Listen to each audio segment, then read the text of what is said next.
I never considered Erislandy Lara to be a runner or realistically a boring fighter. What it is I just say he's non-confrontational. If you look at his biggest fights, he's 19 wins, 2 losses, 2 draws, and 12 knockouts. You look at his biggest fights: Carlos Molina, Paul Williams, Vinicius Martirosyan, and Saul Canelo Alvarez. He just never seems to do too much. He just never seems to do enough, to win or convincingly win. When he fought Saul Canelo Alvarez in July 2014, he was the overwhelming favorite from what I'm getting from it. He was supposed to take Canelo to the Cuban school of boxing. But what we saw him 1-2, and then he would get on his unicycle. We rarely saw 3-4 punch combinations. We rarely saw where he dominated the full round, but we're not going to get into that. I did those videos on T Street Controversy. I call the show T Street Controversy Live. I cover boxing, all your boxing news, whatever you want a boxing website, or you want a boxing forum. All the links are right below. Real Combat Media. Also, you have to send a friend request to my boxing forum because I got to make sure I screen everybody. I've been booting about 10 people a week, real rap. But moving on.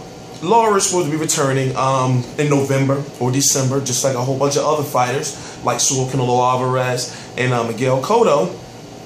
And Peter Quillen is going to be fighting Matt Korobov. You say, well, what's next for Lara? The pay-per-view, I guess, from what I'm hearing, no official numbers have been released. So there's so many different reports that it did under 300,000. There's reports that it did under 500,000. There's reports that it did more than Cotto, Martinez, but it wasn't an overwhelming success.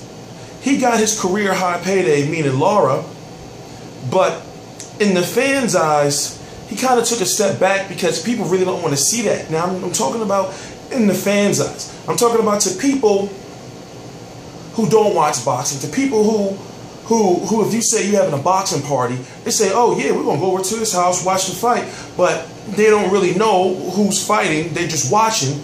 What they see is they see Lara, quote unquote, looking scared. You put somebody in a room, you put a female in a room and have her watch Saul Canelo Alvarez versus Erislandy Lara. What's she going to say? She's going to say, why he looks so scared? Like, why he running like that? Why won't he fight? And I'm not saying that he did anything wrong. I'm just saying that the perception it gives off, he didn't engage enough, and he didn't throw, enough punches. So you have to ask yourself, well, where does he go? We can honestly say probably that Miguel Cotto won't fight him. He beat Austin Trout. He's not going to get a Floyd Mayweather fight. A fight with both of those Charlos would be a hell of a good fight. Remember, he's managed by Al Heyman. Remember that. Remember, he's managed by Al Heyman, and he's coming off of a pay-per-view. There's fights out there for him, and he's not getting a Mayweather fight at this point in time, so we might as well not even talk about it. There's fights out there for him that he can win, and it's all about if he's going to get them or not. Now, I read an article earlier on Boxing Scene talking about that he's going to be receiving seven-figure paydays from here on out. And I'm thinking like, well, against who? Ishe Smith. I mean, maybe he should go after the winner of Ishe Smith versus K9 Bundren and get that belt, that IBF belt, and get that clean-cut winner of Carlos Molina or whoever that is. But then if you think about it, you got other guys like the Charlo who's on the line for that belt, and maybe winner Austin Trout. So the 154-pound division, unless you're fighting that what's the 155-pound division called? We're gonna call it junior weight.